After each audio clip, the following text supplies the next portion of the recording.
ভাই কালকে খেলার জন্য তো অনেকেই অনেক কথা বলতেছে, ফেসবুকে দেখতেছি পোস্ট করতেছে।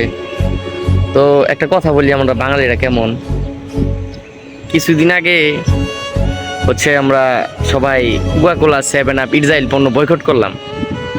তো আজকে আমি এক দোকানে যাই, মজু চাইছি। তো এখন ওই দোকানদার বলতেছে মজু নাই, সেভেন আপ আর কোকা কোলা আছে।